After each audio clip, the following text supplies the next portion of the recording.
And who also doesn't get that, and I don't want to jump, is, we just saw the Canadian Prime Minister, Yes. World Economic Forum, Mr. Carney, come back from Beijing, where he basically gave away the store.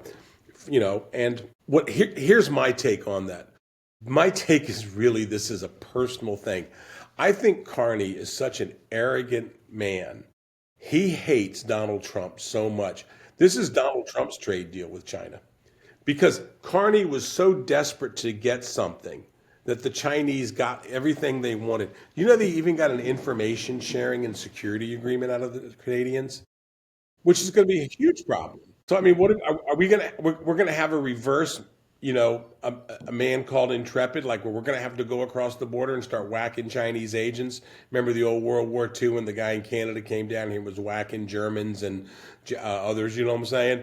I mean, Missed that no, one. it's a great story, but it's true. But it's a great story. A little bit overhyped. But the fact of the matter is, you're going. I mean, he called a new world order with Canada and China. What the hell is he saying? What he is? Here's a guy. It's a real juggernaut. This is like The real thing. Germany and Italy getting together. No, it gets better. It gets better. You know who's driving all of this? His wife.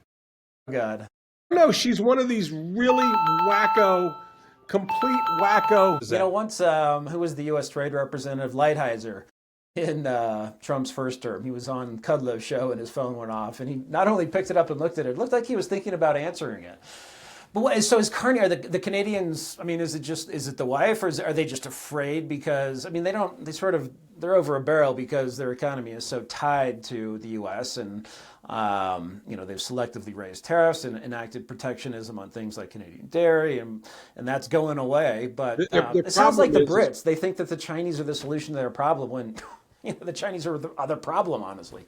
well, I mean, look, the Brits, Starmer's going over, and he's telling everybody he's got a $1 billion deal of investment, like $200 million a year. I'm telling you right now, I think I've done 200 million a year in deals. You know what I'm saying? I've done 200 million a year in transactions.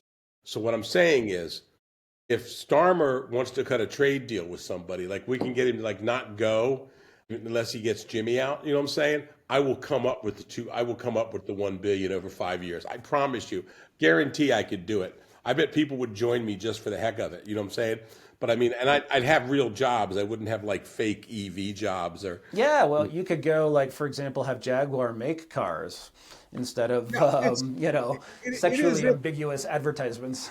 It is it, but look, the problem the Canadians have is there's two things that mark this turn here. First of all, they've had mass migration, and that mass migration has changed the country. Now, for the upside is they've gotten a lot of people from India and some places who don't get along with the Chinese, don't like China. So that's actually helped them quite a bit. I mean, I think even in the U.S., once we get our Indian immigration H-1B scam stuff off the table, I think the Indians are really going to be a fabulous addition to the country.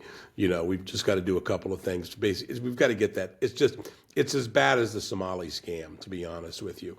And they Yes, use the H-1B sort of the slave H-1B. labor trade. Yeah, Yeah, it's the you new stop triangular people. trade, but there's no It's rum it's involved. it's a scam. Everybody knows it's a scam, and unfortunately, CEOs of Microsoft and everybody else, portray it, and also the Indian government pushes through with it. So, I mean, they just hired Jason Miller for like what, $800,000 a month or something like that. That was like in the press recently, to work on this. It was amazing how much he Interesting. took for it. I I think just they're heard he only does seven figures, so he may have cut them a deal. Well, big marquee yeah. name. Well, no, that's per month.